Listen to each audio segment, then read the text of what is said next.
Olá, pessoal, sejam todos bem-vindos. Estamos aqui hoje com a nossa convidada especial, Neide Lima. Ela teve um relacionamento, um casamento durante 3 anos com um psicopata e nós estaremos hoje aqui conversando com ela para passar informações antes que seja tarde demais, como ela mesma falou. E eu vou estar perguntando algumas coisas para ela. Eu peço que vocês, no final, quem quiser fazer alguma pergunta, ela vai estar aqui disposta a responder essas perguntas. Então, bem-vinda, Neide. Muito obrigada por aceitar meu convite, estar aqui com a gente hoje falando sobre esse relacionamento que você teve durante 3 anos com esse, psicopata. Inclusive, gente, eu conheço a Neide, nós éramos da mesma igreja e eu estava no casamento dela com esse psicopata.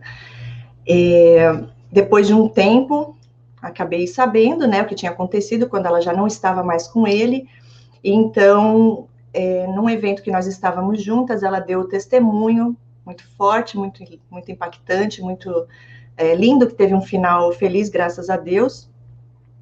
E eu convidei ela para vir aqui hoje porque são informações muito necessárias, importantes, para que outras mulheres que possam estar passando por isso possam aí ser libertas também dessa escravidão. Neide, se apresenta aqui para o pessoal, fala um pouquinho de você, e aí eu vou começar a fazer algumas perguntas, e no final, aí a gente responde, você responde aqui o pessoal. Já tem um pessoal chegando aqui, não sei se você consegue ver os comentários. Eu acho que não. Eu vou colocando aqui depois, sejam todos bem-vindos. Boa noite a todos. Meu nome é Neide Lima, né? Como a Cris falou, a gente já se conhece já tem alguns anos. Eu sou designer de flores e de eventos, tenho 3 filhos. Estava viúva quando eu conheci, né, a pessoa com quem eu me relacionei, me casei. Moro aqui nos Estados Unidos já há 21 anos e jamais imaginei que algo como isso poderia acontecer comigo. E como eu acredito que a maioria das pessoas pensa também, para a cabeça das pessoas normais, isso não existe. E eu quero usar tudo que eu passei que sirva para ajudar outras mulheres e homens também, porque a gente sabe que também homens também passam por isso, a entenderem melhor e não chegar ao ponto que eu tive que chegar, né?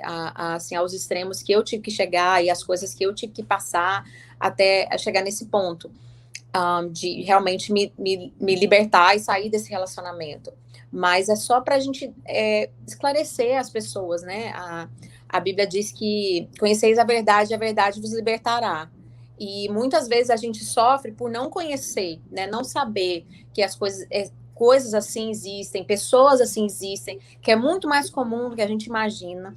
Acontece muito mais frequentemente do que a gente imagina, e você pode estar sofrendo, ou alguém próximo de você pode estar sofrendo isso, e sempre, assim, é esse meu intuito de ajudar a identificar, a sair desse tipo de relacionamento, porque realmente destrói a vida da gente em todos os sentidos. O meu primeiro marido, pai dos meus filhos, eu tenho 3 filhos, ele faleceu. Então, eu não divorciei, eu não separei, eu fiquei viúva, né? Então, a gente casa acreditando na palavra, na Bíblia, que Deus instituiu a família, e a gente não casa pensando assim, não, se não der certo, ou se eu não der certo, a gente separa. A gente casa pelo menos eu casei com esse entendimento, né? Que eu estava fazendo um compromisso diante de Deus e diante dos homens, e que aquilo era uma coisa para sempre, ou até se acontecesse alguma coisa que a morte nos separasse, como aconteceu de eu ficar viúva do meu primeiro marido. Sim. Eu jamais imaginei que esse estar casado e esse ser para sempre poderia ser com uma pessoa como a que eu me casei, né? Sim, Neide, no começo, como foi que você conheceu ele? Isso é muito importante a gente citar aqui. Como você conheceu ele? Como que foi esse começo? A gente se conheceu num show, inclusive era um show cristão, e desde o momento que ele me viu, ele não me largou mais. essa também é uma característica, porque quando eles conhecem alguém que é uma possível vítima ou uma possível presa, que a gente fala assim, porque é assim mesmo que tudo funciona. Sim. Eles não largam mais. Ele não parou mais de me. Ele não deixou eu ir embora. Ele acompanhou eu e três amigos meus. Eu, uma amiga e dois amigos. Ele acompanhou a gente o resto da noite. A gente foi assistir uma luta, eu acho, um jogo, não sei. Depois, no Ale House, ele foi junto. Chegou lá, falou para mim: não, deixa eu encher o pneu do seu carro, porque o pneu do seu carro tá murcho. E pegou meu telefone com esse amigo e já começou a me ligar no outro dia de manhã e já não me deixou mais quieta, me ligando, falando que por que eu estava sozinha, que ele queria as mesmas coisas que eu queria, porque desde a primeira vez que a gente conversou, eu já falei para ele que, tipo assim, que era uma mulher viúva, uma mulher cristã, que eu não estava procurando um relacionamento, muito menos relacionamento só por relacionar, né? Sair só por sair, só conhecer pessoas, eu não estava buscando nada disso. E tudo que ele me falava era sempre, era isso também que eu estava procurando, era isso também que eu queria, era isso também que eu estava buscando. Então, desde o começo, eles sempre são muito impulsivos e não largam mais, se bem que tem alguma chance de conquistar aquela pessoa que eles estão querendo, né? Então, você conheceu ele nesse show cristão. Ele era cristão? Ele não era cristão, ele falou para mim que era, ele ia na igreja, mas aí ele veio para minha igreja, ele se converteu na minha igreja, né, entre aspas, bem grande, ele se batizou na minha igreja, ele começou a ler a Bíblia dentro de casa, né, quando a gente, né, sempre falar das coisas de Deus, e ele sempre falava, antes, né, da gente casar, uma coisa que ele sempre falava é que Deus tinha o propósito de vida dele era cuidar de mim e dos meus filhos, né? Porque eu era viúva e meus filhos não tinham pai, então que o propósito que Deus tinha criado ele era para isso. Isso ele falava sempre para mim, até a gente casar. E outra coisa também que ele sempre falou para mim é assim, nossa, eu sempre quis uma mulher que nem você, uma mulher trabalhadora, submissa, cristã. Por quê? Porque uma presa fácil, né? Uma mulher que não ia se revoltar, não ia brigar, não ia relutar. E na época também, Cris, eu estava passando por alguns problemas também com outro tipo de abuso e de cárcere que foi muito fácil para mim acreditar naquelas coisas que eles estavam me falando, principalmente porque eu também tinha acabado de sair do relacionamento, né, que o meu marido tinha falecido. Foi 10 anos de casadas, 3 filhos lindos, um relacionamento super saudável, a gente era super cúmplice um do outro, era tudo muito bom, e então eu imaginava que ia ser a mesma coisa, né, ou melhor, né, porque assim, não imaginava que tinha pessoas que não precisariam beber, nem se drogar para poder ser mal, para poder fazer maldade, para poder querer seu mal, para poder fazer coisas ruins com você. Sim. E você ficou 5 anos viúva, sem ter relacionamento, e aí você conheceu ele, e nesse momento ali, nesse show, como é que foi? Ele te olhou, você olhou para ele se aproximou de você? Ele me olhou, e aí ele veio e pediu para minha amiga que estava comigo me apresentar para ele. Aí ela me apresentou. Aí ele começou a me oferecer bebida. Quando ele viu que eu não bebia, eu falei, não bebo. Ele falou, você não quer tomar alguma coisa? Eu falei, eu não bebo bebida alcoólica e também, tipo assim, não quero beber nada. Aí ele falou assim, aí ele ficava trazendo água para mim.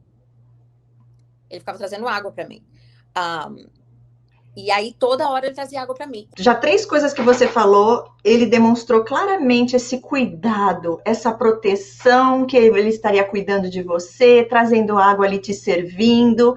Então, assim, que era tudo que ele queria, essa mulher, assim como você, era o sonho da vida dele sendo realizado, já colocando essa responsabilidade de fazê-lo feliz, sem você nem saber, sem nem você ter começado ainda o relacionamento ali com ele. Sim. Continua, então, mais um pouquinho depois disso. Então, e outra coisa é que ele, né, foi para a igreja e tudo, e aí um dia antes, quando a gente estava, eu falei para ele, olha, eu não quero me relacionar, se eu for me relacionar com alguém, é para casar, porque eu não moro junto, eu não vou, eu falei com ele especificamente, eu falei, nem sexo antes de casar eu vou ter. É exatamente isso que eu estava precisando, é isso que eu queria, é isso que ele falou para mim. E, então foi muito fácil para mim também acreditar que era por isso que ele queria casar tão rápido. Que era por isso que as coisas estavam tão rápido. Porque a gente já é adulto, a gente não precisa esperar, né? Então a gente já casa, né? Já faz o que tem de fazer e tudo, porque a gente não precisa. Eu já sei o que eu quero, né? Que é exatamente isso que eu quero. É uma mulher assim como você, uma mulher séria, né? Honesta e tudo. E eu fui cada vez mais acreditando que aquilo era verdade. E o que você sabia sobre ele, Neide, até então? Ele já teve, ele tem filhos? Até então, até casar com ele, eu sabia as histórias que ele tinha me contado. Que antes eu achava que era 50% mentira, depois que eu comecei a descobrir mais coisas, eu achava que era 70% mentira.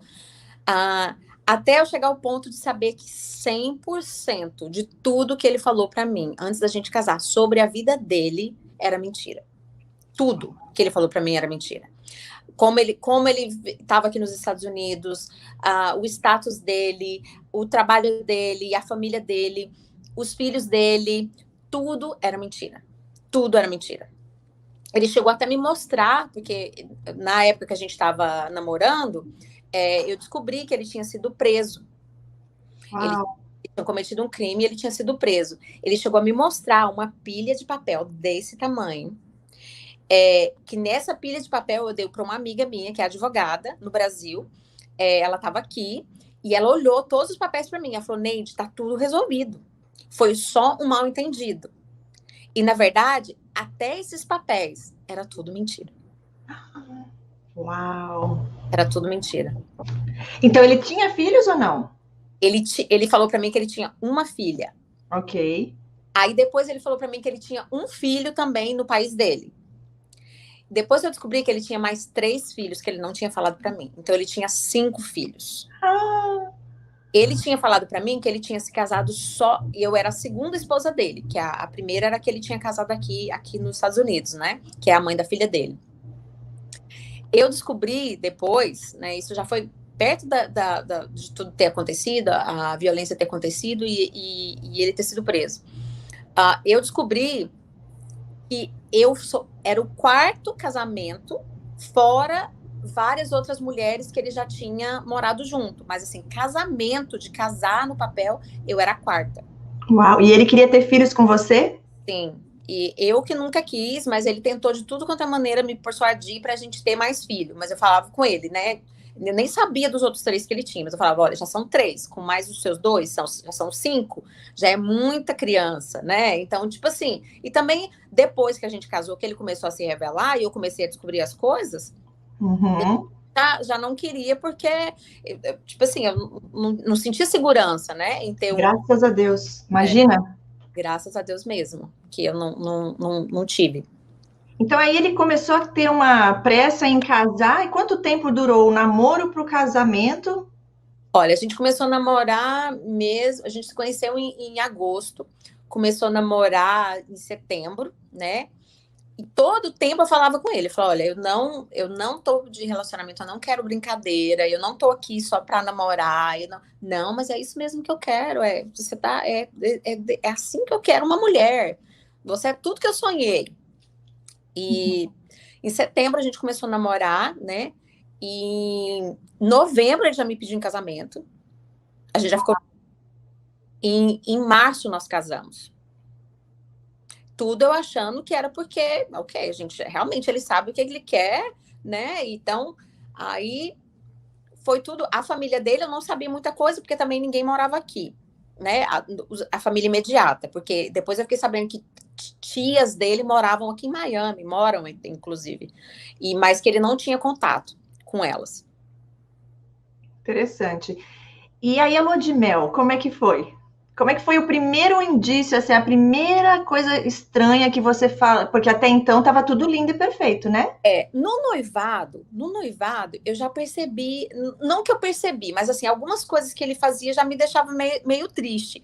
E já me incomodava ele não se importar. Porque eu sempre gostei muito de conversar, de sair. Não é à toa, eu brinco que não é à toa que eu tô no ramo de festa, porque eu gosto de conhecer pessoas, de conversar, de sair, né? De entertainment pessoas, né? De receber pessoas na minha casa, de estar junto, né? E tudo. E a gente sempre tinha um costume da igreja que eu fazia parte, de depois do culto a gente ir almoçar. E aí ele parou, simplesmente, tipo assim, não queria ir de jeito nenhum. Eu entendia, porque realmente a gente estava guardando dinheiro para o casamento, né? Tava, né, aquela coisa, tudo. E aí logo ele perdeu o emprego. Assim que a gente ficou noivo, ele perdeu o emprego. E aí eu entendia, mas teve um dia que, tipo assim, que uns amigos da gente chamaram a gente para ir no restaurante, e até a minha amiga falou assim, falou, não, eu pago para vocês, tipo assim, eu sei que vocês estão guardando pro casamento, mas mesmo assim ele não quis ir. Ele falou, a gente vai para casa. E, tipo assim, não me deixou ter opinião naquilo. Mas, nesse dia eu fiquei meio assim, mas a gente já tava, tipo assim, um mês do casamento. Mas eu falei, ai, aí depois ele veio, aí eu fiquei chorando, sabe? Fui para casa chorando. Aí quando chegou em casa, aí ele foi para minha casa também, a gente foi almoçar. Aí ele falou assim, ah, tá vendo? Tanto que é melhor a gente estar em casa, né? E tudo, né? Sempre me convencendo e me manipulando que o que ele queria que eu fizesse era o que era melhor para mim fazer. Mas aí tudo bem, até aí a gente começou a planejar para o casamento, né? Aí já fica naquela parte bem conturbada, que a gente planeja e tudo. Aí ele perdeu o trabalho, aí não podia ajudar em nada no casamento, aí já tinha começado, aí eu tive que arcar com o casamento inteiro. Mas até aí tudo bem. Na lua de mel, ele não se importou de checar se a gente tinha um hotel para a noite de núpcias. Uma pessoa tinha falado para a gente que ia dar para a gente de presente. E ele também não se importou de saber, tipo assim, aonde era, como que era, de preparar o quarto, porque todas essas coisas eram coisas que, tipo assim, que a gente conversava e que aparentemente parecia que era coisa que era importante para ele antes. Sim. E aí ele não se importou de fazer nada disso. O que aconteceu? Nós chegamos no hotel, depois do casamento, e essa pessoa que tinha prometido que ia dar pra gente, não sei o que aconteceu. Ela fala que ela fez a reserva. A gente chegou no hotel, não tinha reserva nenhuma. A noite de núpcias teve que ser na minha casa, toda bagunçada, toda revirada, né? Que a gente não ia voltar para lá, né? Mas aí tá aí tudo bem. No outro dia, nós acordamos, fomos para Key West, que a gente passa a lua de mel lá. Chegamos lá, já era tarde, já era de tardezinha, porque, né, umas 4 horas, 5 horas de viagem. E eu cheguei, igual eu falei, eu gosto de divertir, de passear. Aí eu cheguei, o hotel muito, muito legal. Inclusive foi eu que paguei, né? Como tudo nesse tempo todo que a gente teve junto. E aí eu falei, nossa, legal, vou na piscina. Aí a gente entrou, deixou as malas, tudo. Aí trocou de roupa. Eu troquei de roupa, pus meu biquíni e falei assim, vamos na piscina? Ele falou assim, não, eu vou deitar um pouco, dormir. Eu falei, então tá bom, fica dormindo. Então, eu vou lá na piscina. Quando você acordar, você me encontra lá. Aí ele falou da cama e eu no banheiro. Ele falou assim, não, você não vai na piscina. Tipo, eu pensei que ele estivesse brincando. Eu falei, por quê? Ele falou, não, você não vai na piscina. Eu não vou na piscina agora, você também não vai. Eu pensei que ele estivesse brincando. Terminei de pôr o biquíni, saí do banheiro, passei na cama, falei assim, olha, eu tô indo então, quando você terminar, você vem. Quando você acordar, você vem. Dei um beijo nele e fui saindo. Antes de eu chegar na porta, ele pulou na frente da porta e falou assim, você não vai para lugar nenhum. Eu comecei a ficar assustada. Falei, como assim? Você Viu que não era uma brincadeira, né? Tá brincando? Tipo assim, o que é isso? Ele falou, você não vai para lugar nenhum. Eu não vou sair desse quarto e você também não vai sair desse quarto. Aí eu, ainda em choque, pensando que ele tava brincando, peguei, falei, não, eu vou, vai lá deitar, dorme, depois você me encontra lá na piscina. E fui fazendo menção de ir. E foi a primeira vez que ele me empurrou. Foi a primeira vez que ele me agrediu fisicamente. Ele me empurrou, falou assim, não, você não vai para lugar nenhum. Eu vou ficar deitado, eu vou dormir e você vai ficar aqui dentro do quarto, você não vai sair daqui sem mim. Eu fui pro banheiro, chorando, não sabia o que estava acontecendo. E ele usava muito de me manipular, falando que é porque ele tinha sido traído no outro relacionamento dele. Por isso ele tinha muitos ciúmes. Porque tudo é sempre... Eles planejam o que eles vão falar, a maneira que eles vão falar, para te convencer que aquilo que eles estão falando é real. Estão dando desculpas, né? Na verdade, É. eles não pedem desculpa, é muito raro eles pedirem, eles dão as desculpas. Aí eu fiquei pensando, falei, gente, o que está acontecendo? E eu fiquei nesse relacionamento mais ou menos 1 ano, Cris, para assimilar o que era que estava acontecendo. Porque para mim não existia esse tipo de relacionamento, sabe? Essas brigas toda hora, esse ciúme, essa coisa doida, doentia, esse de empurrar, de machucar, e para mim isso não existia, não, sabe? Não era. E até eu falo assim para as pessoas, porque é fácil você julgar. E eu sou a primeira a falar. Se alguém me contasse a minha história antes de eu ter passado, eu falaria assim, gente, mas poxa, na lua de mel já, e você não fez nada. Você não saiu do relacionamento, você esperou chegar a que ponto para você poder sair? Eu falo para você que pensa como eu pensava, que não é tão fácil quanto a gente imagina. Eu até falei para a Cris hoje, né? Tem uma palavra em inglês que chama grooming, que é tipo assim, você preparar, você moldar a pessoa ou a coisa exatamente da maneira que você quer. E é isso que eles fazem. Ele é um narcisista psicopata. Então, todas as coisas que ele fazia, ele sempre tinha... Ele não me pedia desculpa, mas ele sempre tinha uma desculpa por que ele estava fazendo. É igual aquele ditado do Brasil, né? Eu não sei porque que eu tô batendo, mas você sabe porque você tá apanhando, né? É aquele ditado bem do Brasil, mas é mais ou menos assim que eles querem que você pense, entendeu? Para que você fique cada vez mais prisioneira e cada vez mais com medo, destrói sua autoestima. Porque eu fiquei, assim, destruída em todas as áreas que você imaginar na minha vida. Na minha área financeira, porque foi um toll tremendo nas minhas finanças, porque ele não trabalhava, eu tinha que arcar com todas as despesas da casa, psicologicamente, emocionalmente, até espiritualmente, né, que chegando mais pro final, ele mudou de religião e fez outras coisas, assim, horríveis, mas antes da gente julgar e da gente ficar pensando, assim, sabe, vamos tentar ajudar, porque nessa época também eu não tinha ninguém que entendia, porque realmente acho que é muito difícil de você entender se você não for um profissional da área ou se você não tiver passado, porque realmente não faz sentido pra gente, né? Não faz sentido ele agir assim e não faz sentido a pessoa, que no caso eu, não conseguir fazer nada, né? Igual eu falei, o primeiro ano eu só ficava, gente, como assim? Tipo, então é porque ele tá com ciúme que ele tá fazendo isso comigo? Então, ele ficava... Eu já trabalhei em eventos, como eu falei, né? Eu já trabalhei em eventos a noite inteira, eu trabalhando, e ele num canto me olhando para saber se eu ia sorrir para as pessoas, se eu ia falar bem com o homem, se eu ia, tipo, falar com algum homem, se eu ia falar alguma coisa para algum homem, se eu ia me balançar, pelo menos fazer menção que eu queria dançar. Uau. Imagina fazer isso, porque, tipo assim, esse era o meu trabalho, né? Era saber se estava tudo bem com as pessoas, tratar bem as pessoas, ter certeza que o evento está indo tudo bem. E eu fazia tudo isso com ele o tempo inteiro me vigiando. Nessa época, você tinha medo? Quando você percebia que ele estava ali te vigiando, que era um controle, uma possessão que ele tinha por você, ou você achava ainda que era ciúmes? Não, daí então eu já comecei a perceber, eu falei, não, tem alguma coisa errada, entendeu? Tem alguma coisa errada, não é desse jeito, isso não tá normal. E outra coisa também que ele fez questão de fazer foi me afastar de todo mundo que eu conhecia.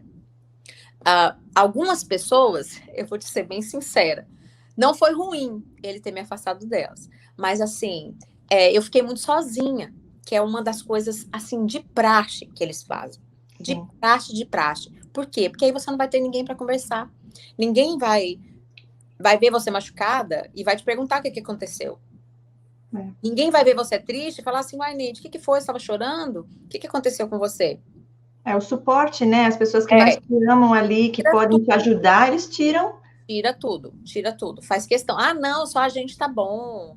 Ah, não precisa disso, não. É só a gente tá bom. Depois, e isso foi cada vez piorando, né? Ele fez várias outras coisas, né? Me agrediu de várias outras maneiras. Mas depois que passou um ano, que eu descobri um monte de coisa que ele tinha mentido para mim, essa questão do negócio que ele tinha sido preso, que estava tudo resolvido, não estava nada resolvido, ele ainda estava em probation, ele ainda devia um monte de dinheiro para a corte que ele não tinha me falado. E tantas outras coisas que eu fui descobrindo, nem divorciado ele era até 20 dias antes da gente se casar.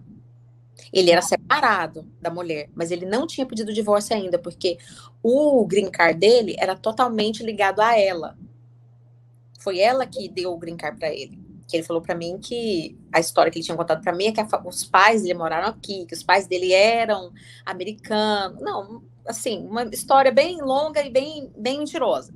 Mas eu acreditei na época, né? Então, ele ainda manteve o casamento com ela o máximo que ele pôde, 20 dias antes da gente casar.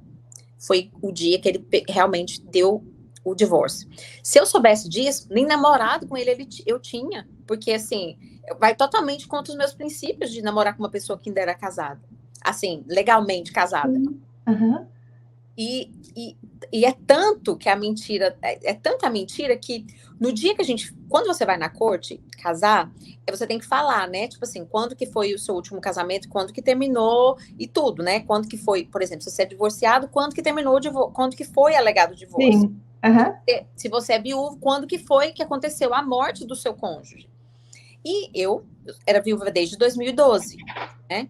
Uhum. E ele colocou que ele também era divorciado desde 2012. Ele mentiu até num documento federal, porque é o documento, a certidão de casamento da gente era a mentira dele lá. Ele colocou lá que ele era divorciado desde 2012.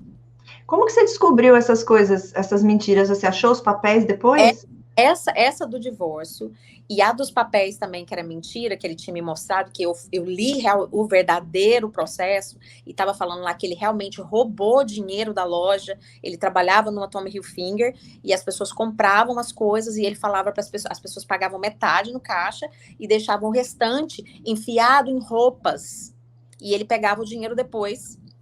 Uau. E o que ele tinha me contado é que ele tinha abusado do desconto. E essa história eu contei para todo mundo que vinha me contar que ele já tinha sido preso. Que algumas pessoas vieram me falar. Eu contava para todo mundo. Tipo assim, não só fui enganada, como também passava a informação errada para todo mundo. Essas coisas, Cris, eu só tive acesso quando eu estava arrumando as coisas dele para ele vir buscar com o policial, depois que ele foi preso. Uau. Foi aí que eu tive acesso a essas coisas, porque essas coisas tudo ele guardava a 7 chaves, né? Eu não podia mexer. Depois do primeiro ano de casamento, que foi esse sofrimento todo de descobrir todas essas coisas, de não ter apoio de ninguém, as pessoas não entendiam. Se eu começava pelo menos um pouquinho a falar, as pessoas já falavam assim, então separa. Mas não é fácil. Primeiro, tipo assim, eu estava casada, eu sabia do compromisso que eu tinha assumido com Deus e com ele, e eu queria que desse certo. Tanto é que eu fui atrás de 3 pastores para a gente fazer counseling. Eu fui atrás de 2 psicólogos para a gente fazer counseling. E ele fez? Nunca passou da 3ª sessão. Por quê? Na 3ª sessão, ele achava que a gente podia resolver as nossas coisas só nós dois. Geralmente era quando já tinha um diagnóstico, né? Assim, eu fui num psicólogo, inclusive, que os 2 psicólogos, os 2, ele pediu para mim ir a 3ª vez sozinha e ele me deu um questionário para me responder. Nesse questionário falava assim: quantas vezes o seu cônjuge fica upset com você durante a semana? Eram umas 50 perguntas. Fica triste, né? Para traduzir aqui para as pessoas entenderem. Quantas vezes ele fica triste com você por semana? Por semana. Quantas vezes você discute? Esse questionário é um questionário que eles dão para vítimas de violência doméstica que ainda não estão conscientes do que está acontecendo. Sim. E foi isso que ele deu para mim. E eu respondi, lógico, eu menti em todas as perguntas que tinha lá. E depois que tudo aconteceu, eu até cheguei a mandar um e-mail para esse psicólogo, fui lá no consultório dele, pedi perdão para ele por eu ter mentido, e ele falou que ele na primeira vez que a gente estava conversando, ele já identificou tudo, só porque, assim, você não identifica doença e não sara ninguém que não quer se tratar, né? Então, ele fez, ele me deu esse questionário para mim responder, para mim abrir meus olhos, para mim ter uma dimensão do que eu estava vivendo, né? E eu falei para ele, olha, eu menti todas as perguntas. E o outro psicólogo que a gente foi, na terceira sessão, ele não parava de falar coisas, de me agredir com palavras, e o psicólogo gritou com ele, falou para ele parar, que ele não ia fazer aquilo dentro do consultório dele. Mas agredia como, Neide? Fala um pouquinho mais sobre isso. E também eu quero saber, interessante aqui, por que você mentiu? Você teve vergonha? Qual que era o seu pensamento ali? Eu tive vergonha, eu tive medo, eu tive receio de, tipo assim, depois que eu coloco qualquer coisa aqui e o psicólogo chama a polícia, entendeu? E eu já sabia que eu não sabia a verdade sobre ele ter sido preso antes, mas eu sabia que ele estava em probation, que é liberdade condicional, né? Então, qualquer coisa podia afetar ele. Então, eu estava tentando proteger ele. Depois, mesmo por eu ainda estava tentando proteger ele. Nessa fase, você ainda não tinha percebido que realmente ele fazia essas coisas consciente do que estava fazendo? Você ainda achava que ele tinha algum problema? Você queria ajudar ele? Eu queria ajudar ele. Eu queria que tudo ficasse bem, que ele pudesse ser realmente o marido que ele prometeu para mim, né? Quando a gente estava namorando, que ele iria ser. Eu queria que a gente desse certo, porque igual eu falava para ele sempre, que eu não casei com ele por dinheiro, porque ele não tinha. Eu não casei com ele por posição social, por nada, porque nenhuma dessas coisas ele tinha. Eu falei para ele, a gente tá casando, eu quero estar com você para a gente dividir a vida, para a gente viver o resto da vida, porque essa que é a minha ideia de relacionamento, de casamento. E então eu achava que ainda tinha alguma... porque pelo fato da gente ser cristã e a gente ter fé, a gente sabe que se a pessoa quiser, qualquer pessoa pode ser transformada. Mas tem essa parte bem grande, assim, se a pessoa quiser. Sim. Nesse caso, ele nunca quis. E a gente continuava indo na igreja, mas brigando muito. No segundo ano, eu já tinha noção do que estava acontecendo. E aí eu estava nessa... Eu não falo ilusão, não, porque eu acho que a gente ter esperança não é ilusão, né? A gente ter esperança, ter fé não é ilusão. Quem perde é quem não tem e quem não realmente corresponde a essa esperança, porque eu sempre dei muito crédito às pessoas, sabe? Igual essas coisas mesmo, eu descobri as coisas dele e falava, não, mas ele não... Tem mais alguma coisa que você tem para me falar? Você pode me falar, tipo assim, eu prefiro que você me fale que eu descubra para outra pessoa. Não tem nada mais. Tudo agora você sabe. Aí eu descobri outra coisa. Mas você tem certeza? E eu fui dando crédito. No segundo ano, eu pensava assim, como cristã, né? Eu pensava o seguinte, ok, se eu conseguir ser uma esposa sábia, né? Porque ele também, aí a gente entra naquela parte que a gente tinha falado com você mais cedo. Ele usava muito a Bíblia. Isso é bom você falar, isso é bom falar, porque... Usava muito a Bíblia. Como todo bom manipulador, ele usava muito a Bíblia. Ele falava assim, mas você sabe que a mulher sábia é aquela que edifica seu lar. Você sabe que a mulher... Ele falava que o problema é porque eu tinha vivido 5 anos sozinha e eu não sabia ser submissa. Quando eu me impunha a qualquer uma das coisas que ele fazia eu fazer, né? Ficar em casa, não sair, não fazer nada, até no trabalho, né? Ele me prejudicava demais, porque era muito peso fazer qualquer coisa junto com ele. E sem ele também eu ficava preocupada do que ele estava fazendo em casa com as minhas crianças. Como é que ele era com seus filhos, Neide? Isso é importante também. Então. No começo, no meio, no fim, mudou? No começo, ele não era assim, não era indiferente, né? Não era muito. Depois, quando eu falo do segundo ano, eu já percebi mais ou menos com o que eu estava lidando.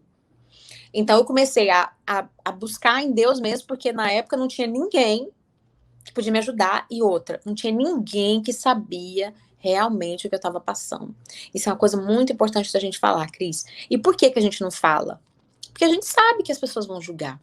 Que a gente sabe que as pessoas não vão entender. Que elas vão falar pra gente assim, então separa, sai de casa. Tipo, qual que é o problema? É porque, qual que é, entendeu? Eu tenho até uma amiga muito querida, mas muito querida mesmo, que ela foi a única de todas as pessoas que me perguntou. Ela me perguntou 2 vezes durante o meu relacionamento. Ela falou assim, Neide, ele já bateu em você? Porque ela teve um pai muito abusivo, então ela via algumas coisas, porque ela já ficou na minha casa, eu já fiquei na casa dela, então ela percebia algumas coisas dele, e ela chegou a perguntar para mim 2 vezes. E as 2 vezes eu falei para ela que não. E aí, quando tudo aconteceu, ela falou para mim, falou, Neide, mas eu te perguntei, porque você não falou? Eu falei, amiga, não é tão fácil assim como a gente pensa, sabe? Não é tão simples assim como a gente pensa. Mas eu imaginava, depois que eu já tinha uma ideia do que eu estava lidando, eu imaginava que se ele quisesse, né, se ele continuasse indo na igreja, né, que Deus pode transformar qualquer pessoa, como eu falei no começo. Como ele tem transformado a minha vida, e como ele tem transformado tudo isso que aconteceu, embora tenha sido muito ruim, mas hoje até eu tive assim, não estava lembrando da live, mas eu tive um momento, no meu momento de oração de manhã, eu estava falando, Deus, muito obrigada, até por todas essas coisas ruins que aconteceram, porque essas coisas ruins me aproximaram mais do Senhor, essas coisas ruins me fizeram a depender realmente, totalmente do Senhor, que eu tive que buscar sozinha, porque eu não tinha uma igreja que me apoiava, porque eu estava na época até sem igreja, tá firme com Jesus como sempre, mas não estava indo em igreja nenhuma. Não tinha uma amiga, não tinha uma mãe, minha mãe está lá no Brasil, e também se eu falasse ela também não ia entender, né? Então eu entrei em Deus e tentei, e falei, Deus, então, o que eu posso... Agora eu tô dentro da situação, agora eu tenho consciência do que eu tô, agora o que eu faço? E aí foi a minha busca. Orei muito, busquei muita ajuda, mas nunca ajuda falando o que eu estava passando. Ajuda para mim ser forte, para mim tomar as decisões, porque eu sabia também que ninguém toma as decisões por você. Ninguém vai te salvar, vamos dizer assim, né? É a gente que tem que realmente se posicionar e tomar uma atitude. É fácil? Não. De jeito nenhum. Não é fácil. Porque a gente crê que a pessoa pode mudar. E lógico, se eu casei com ele, não é porque eu não gostava dele. É porque eu casei porque eu gostava dele. E ele dava esperança para você de que ele ia melhorar, ou não passava, não acontecia isso? Você pedia desculpas por coisas que ele fazia você sentir culpa? No começo, ele pedia desculpas. Quando ele tinha, assim, muitos ataques de raiva, de fúria, gritava, fazia as coisas, ele pedia desculpa. Ele quebrava as coisas na casa? O que ele fazia? Quebrava as coisas na casa. Eu tenho, inclusive, até um vídeo dele quebrando a louça num hotel, na nossa comemoração de aniversário de 1 ano de casado.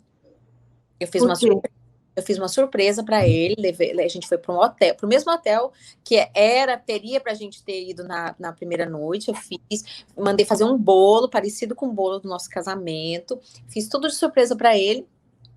Chegou lá, ele se irritou, eu não sei por quê, porque assim, para esse tipo de pessoa, não precisa ter motivo. Verdade. Eles já acordam de mau humor, raiva de alguma coisa, e aí, tipo assim, um dia, tipo assim, é engraçado se não fosse triste. Um dia, ele brigou comigo, porque minha barriga estava fazendo barulho. Meu Deus. Sabe, minha barriga tá fazendo barulho. E ele falou assim, sua barriga tá fazendo barulho, por que você não vai no banheiro? Eu falei, eu não preciso ir no banheiro. Minha barriga tá fazendo barulho, porque tá fazendo barulho. Vai no banheiro. Eu falei, não preciso ir no banheiro. E foi até na frente das crianças. Esses dias a gente tava até lembrando. E rindo agora, né? Porque agora é até engraçado, mas assim... E foi uma briga horrível, por causa que a minha barriga tava fazendo barulho. Então, não precisa ter motivo. Sim. Entendeu? é do nada. Qualquer coisa é motivo para estragar o dia, e aí o seu dia também tem que estar estragado. Só que E à medida que eu fui orando, Cris, e que eu fui buscando, eu fui ficando mais em paz. Não com a situação, mas eu fui ficando mais em paz comigo mesma e fui me fortalecendo mais. Então, as coisas que ele falava e que ele fazia não me afetavam mais tanto. Sabe? Ele já não me deixava, ele ficava dias sem falar comigo, me tratava mal na frente das pessoas, fazia coisas assim, sabe? Me machucava fisicamente também, e não pedia mais desculpa. Daí não pedia mais desculpa, mas eu já comecei, tipo assim, em Deus já comecei a me tranquilizar e ficar mais ok. Aí foi quando ele começou a mexer onde ele sabia que ia doer. Porque o que eles querem fazer é, eles pegam uma pessoa que eles sabem que é feliz, que tá numa boa, porque eles querem aquilo. Eles querem ter sim. aquilo que você tem, aquela alegria, né, que você tem. Eu abro um parênteses aqui antes de você continuar, que quando eu postei no community do YouTube, a nossa live, uma pessoa viu a sua foto, eu e você, né, falando sobre o seu testemunho de casamento com um narcisista psicopata, e ela falou assim, impressionante como eles escolhem as pessoas que mais têm brilho no olhar, exatamente para isso, para tentar destruir essa alegria, esse brilho no olhar, na vida da pessoa, né? Mas Deus é maior, continua aí. É. E aí, eu, assim, eu fiquei, né, comecei a me fortalecer e comecei a orar mais e comecei a buscar mais. E tinha um grupo de amigas também que, embora não sabiam, igual eu falei, ninguém sabia a magnitude do que eu estava passando, do que eu estava sofrendo. Mas, assim, elas sabiam que eu estava com algum problema, pelas me conhecerem, e elas oravam muito comigo, e a gente conversava muito, e aí eu fui começando a ficar mais em paz, sabe? Mesmo no meio daquilo tudo, ter um pouco mais de paz. E aí foi quando ele começou a fazer, a mexer aonde ele sabia que ia doer mais, que era com os meus filhos, né? Começou a disciplinar eles de uma maneira louca e começou a agir, a fazer coisas, né? E a privar a gente de coisas assim terríveis. Como que ele era em casa? Assim, o que eu lembro dele na igreja, que eu vi algumas vezes e no casamento, né? Eu lembro vocês ali dançando, felizes. Na igreja eu vi ele sempre muito bem vestido, muito elegante, uma postura que todos eles têm, que é aquela coisa de pessoa bem estruturada emocionalmente, carismático, mas sempre na dele e muito bem vestido. Sempre. Você sempre acha que são pessoas bem-sucedidas, mas igual, eu falo assim, quando ele veio buscar as coisas dele com a polícia lá em casa, foram 3 caixas, 2 médias e uma pequena do Walmart, aquelas caixas de mudança, né? E 90% do que tinha dentro das caixas era roupa, e quase 100% dessas roupas e sapatos eram coisas que eu tinha dado para ele. Mas, assim, a postura e a aparência para eles, a aparência em todos os sentidos, na aparência da beleza física, a aparência de que é uma pessoa bem-sucedida, né, pelo jeito que ela anda vestida e tudo, mas isso é uma característica muito deles, porque eles sempre querem parecer que eles estão por cima, que tipo assim, que eles são o melhor. É para disfarçar o que eles realmente são, né? Então, como eles têm um vazio dentro, eles têm que suprir com o de fora. Sim, ou de alguma maneira eles têm que É a máscara. Sim, literalmente, é a máscara. Então, e daí ele começou a fazer essas coisas, entendeu? E aí foi onde que ele viu que ele percebeu por um tempo que não estava mais me incomodando, ok, não queria falar comigo, eu também ficava na minha. Ia fazer outras coisas, ia orar, ia ler, fazer curso no computador, ia fazer outras coisas. Ok, tudo bem. Ah, você não quer ir, não quer fazer isso, não quer que a gente vá? Tudo bem. Para mim já estava tudo bem, entendeu? Tava tudo bem. Aí ele começou a ver que ele não estava me afetando mais, não estava me entristecendo mais. Literalmente é essa a Não mentalidade. estava mais te atingindo, né? Conseguindo provocar reação. E aí ele foi buscar a reação. Só abrindo um parênteses numa coisa que você falou ali, que você viu no casamento, a dança. Olha o tanto que é algo maquiavélico. Eu sempre amei dançar. E ele sabia disso. Nós dançamos 2 vezes. No meu aniversário, antes da gente casar, ele me levou numa escola de dança. A gente fez uma aula de dança, porque ele amava dançar antes da gente casar. No casamento, a gente dançou também. Depois que a gente casou, nós nunca mais dançamos. Ele não gostava de dançar e ele também não gostava que eu dançasse.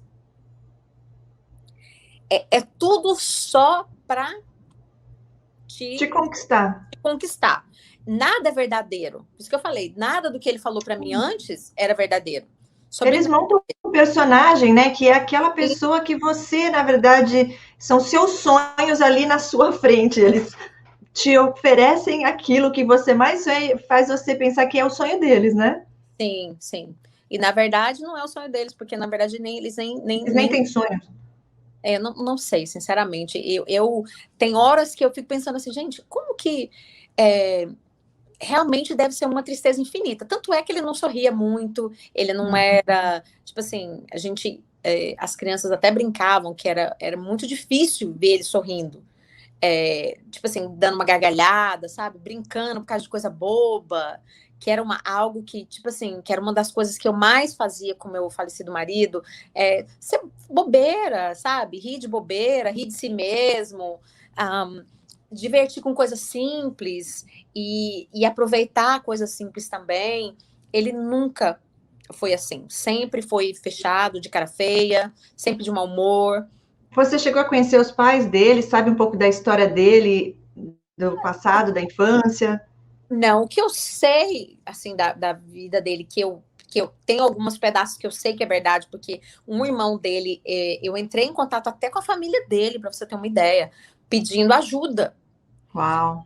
E o irmão dele me ajudou, falou para mim, falou, olha, o irmão dele que me contou que ele já tinha tido os 2 casamentos lá ele morava, da onde ele é, né? E o irmão dele me falou, olha, infelizmente ele é assim. O irmão dele que me contou que ele abandonou esses 3 filhos que ele nunca falou para mim que ele teve. E quando ele veio para cá, para os Estados Unidos, o mais novo desses 3, que era com a mesma esposa, né, ex-esposa, era bebê. E ele simplesmente veio e abandonou eles lá. E nunca mais ajudou com nada. E o irmão dele que me contou essas coisas. O que me parece é que os pais separaram, o pai se separou, foi para um outro relacionamento. No começo, o pai buscava ele ainda e o irmão para ir para casa dele, mas depois não buscou mais. E a mãe, por saber que o pai gostava muito dele e ter ficado muito com raiva do pai por ter deixado ela, meio que deixou ele de lado. E a mãe tinha um relacionamento muito bom com a irmã, que é uma irmã que ele nem falou para mim que ele tinha também. Uau. O irmão dele que me falou que eles têm uma irmã também. Ele nunca me falou dessa irmã. Nunca contou nada. Tipo assim, ele sempre falava, eu e meu irmão. Nunca falou eu e minha irmã. Então, eu acho que o problema dele foi toda a rejeição. Vai entender também, né? Porque eu também passei por coisas quando criança. Mas nada disso me fez uma pessoa mau caráter. Fez uma pessoa mau caráter, não me fez mentir e enganar ninguém, entendeu? Sim. Mas, assim, com certeza aí tem algum problema, né? Algum desvio de personalidade por essas coisas, por ter sido meio que rejeitado pela mãe, e a mãe só dava atenção para essa irmã, e sabia que o pai gostava dele, então ele foi criado por uma avó desde então. E essa avó faleceu há um tempo atrás, e basicamente era isso que eu sabia, assim, algumas coisas, né, eu ouvi, e outras coisas que eu confirmei com o irmão dele, mas, assim, da vida dele ele não me falava nada. Muito interessante. E você viu algum momento desses 3 anos de convívio com ele, ele chorando? Algumas vezes, mas agora eu até já me questiono de por que ele estava chorando, porque uma vez foi porque a gente ia viajar, a gente ia para Boston, e ele tava, eu entrei no quarto e ele tava chorando. Eu falei, mas por que você tá chorando? Ele falou, porque eu queria muito que a minha filha fosse com a gente. Eu falei, ok, então vamos ver com a mãe dela, né? Se a mãe dela deixa ela ir. Mas eu nem sei o que aconteceu, porque ele era muito.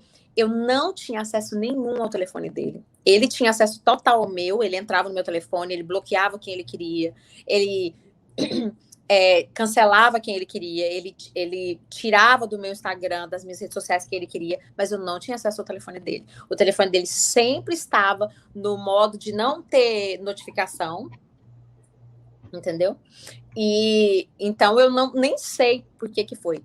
E algumas vezes, quando ele, tipo assim, no começo, quando ele fazia coisas assim bem extremas, ele chorava e pedia desculpa. Mas aí logo isso passou. Logo isso É passou. tudo manipulação, tudo manipulação. Eu conheço uma que ela chorava, gente, parecia uma atriz. Eu não vou falar que é de Hollywood, Hollywood lá das trevas, só se for. Gente, fica quase que impossível você não perceber, você não chorar ali junto com a pessoa, porque finge. Tem uns que não conseguem nem chorar, tem uns que estão. A frieza é tanta. Você percebia nele uma frieza, assim, algo bem que normalmente os psicopatas, todos os psicopatas têm essa frieza que eles não conseguem esconder, né? Esse choro, com certeza, é para manipular, para você ficar com pena, fazer a vítima. E isso também foi bem antes, né? Porque no último ano e meio, 2 anos, não tinha choro, não tinha nenhum tipo de. Como é que eu vou falar? De tipo de emoção, de demonstração de emoção nenhuma. Era só mesmo assim.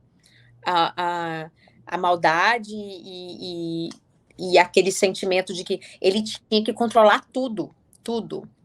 O que a gente comia, que horas que as crianças dormiam, que horas que as crianças iam para a escola, que horas que as crianças voltavam, o que eu ia trabalhar, que se eu ia para uma reunião com uma cliente, ele queria saber por que eu tinha demorado tanto. Se eu demorasse, não falasse para ele onde eu estava, ele me ligava, mas ele me ligava no FaceTime. Ou então ele me ligava e falava assim, coloca no Viva Voz para ele ouvir o barulho de redor, para ver onde que eu estava, o que eu estava fazendo. Eles desconfiam de tudo e de todos, né? E você saiu tal hora e você não chegou ainda. Quanto tempo que você ainda vai demorar para chegar? Da onde que você estava, então? Porque já deu tempo de você chegar em casa. Ele colocava, tipo assim, o tempo no mapa para saber quanto tempo demoraria para chegar estava para casa. Ah, mas por que você conversou tanto com essa pessoa, com essa cliente? Não precisa conversar tanto para fechar um contrato. Tem que ser rápido. Você não precisa demorar isso tudo. Outra coisa que eu quero falar aqui, perguntar para você, Neide, você disse que ele era muito caseiro, né? E traição, porque dizem que todos os psicopatas traem, né? Você pegou alguma coisa com pornografia alguma vez dele? Olha, pornografia, depois a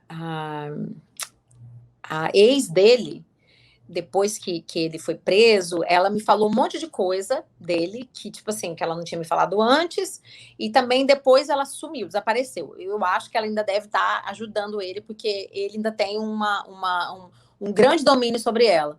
Ela me falou coisas assim. Eu não sei, assim, eu não posso te falar o certo, porque, igual eu te falei, eu não podia mexer no telefone, no computador, nada dele. Então, com certeza, devia ter alguma coisa lá.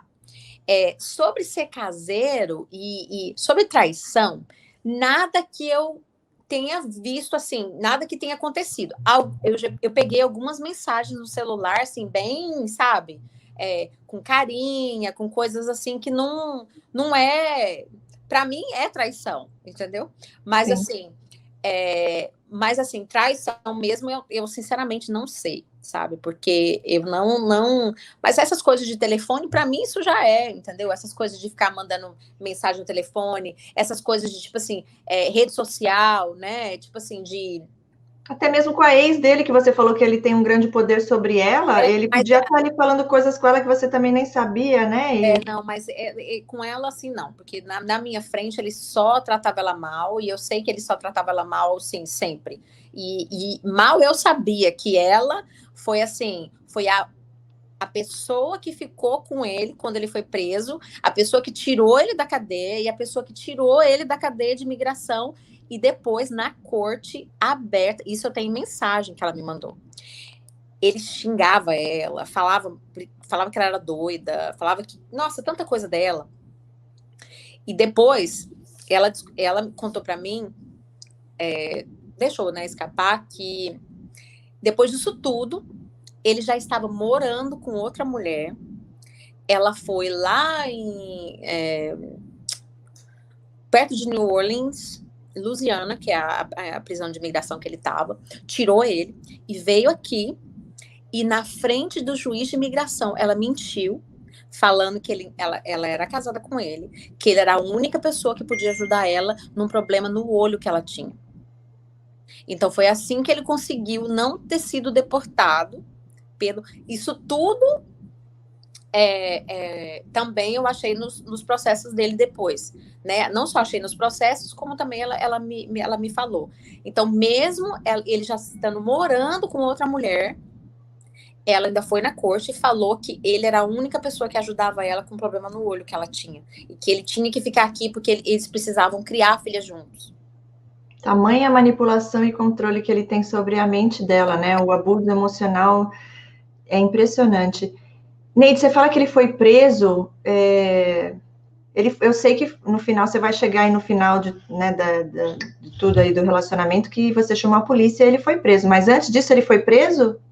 Então, ele foi preso por causa do roubo, né? Na Tommy Hilfiger. Sim, antes de você casar. Antes da gente casar. Certo. E também parece que ele foi parado umas 3 vezes também. Uma vez foi DUI, outra vez foi... Ele mentiu, ele estava sem documento e falou que o nome dele era outro. E aí a polícia... Ele bebia quando estava com você em casa? Ele bebia bastante? Não, isso aí foi uma cena. Isso aí foi uma cena digna de Oscar. A terceira vez que nós saímos, a gente foi num bar, num lugar, num restaurante. Aí ele pediu uma bebida, pediu uma cerveja. E aí, na hora que a cerveja estava em cima da mesa, assim, ele olhou para a cerveja, olhou para mim e falou assim: eu não vou beber mais, não. Porque ele sabia que se ele não parasse de beber, eu também não ia continuar com ele. Ele sabia que eu também não ia continuar com ele. Então, ele fez e não bebeu mais depois desse dia. Não bebeu. Eles são bem racionais, né? Eles têm esse controle, eles conseguem controlar. Muitos deles têm vícios, mas quando eles querem controlar, eles conseguem. Só para poder conseguir o que eles querem, né? Sim. Tudo um jogo de interesse, manipulação 100% do tempo, gente, impressionante. E aí te conquistou mais ainda, né? Nossa, ele tá parando de beber, olha como que eu importo para ele, como tá comigo é importante para ele, ao ponto dele deixar de beber. Olha, teve uma coisa que eu lembro direitinho, assim, no dia que eu fui conhecer o apartamento que eu morava. Eu tinha a casa montada e ele tinha um apartamento montado quando a gente se conheceu, né? Que aí, quando foi para casar, a gente teve que juntar as coisas. E eu lembro que a primeira vez que eu fui no apartamento dele, ele me chamou para almoçar. E antes da gente entrar no apartamento dele, gente, ele falou umas coisas para mim que, assim, na hora não fez muito sentido, mas depois, assim, hoje em dia eu sei exatamente por que ele falou isso para mim. Ele falou, na porta, antes de abrir a porta, ele falou assim para mim: você é grato pelas coisas que você tem? Eu falei assim: sou. Ele porque eu sou muito grato por tudo que eu tenho, sabe? Às vezes pode não parecer, essas palavras ele usou, pode não parecer muito para as pessoas, mas assim, para mim eu sou muito grato com as coisas que Deus me dá, porque eu sei que foi ele que me deu, e assim, eu sou muito grato por tudo. Então, tá bom, abriu a porta. para um apartamento de um homem solteiro, já com 40 anos, tipo assim, não tinha nada, só um sofazinho, uma TV e uma mesinha pequenininha. Mais nada. Mas só que ele fez todo esse falatório antes, para mim não entrar olhando com os olhos, tipo assim, poxa, tipo assim, esse cara dessa idade trabalha, tem um trabalho, tem um carro e tipo assim, não mora num lugar desse.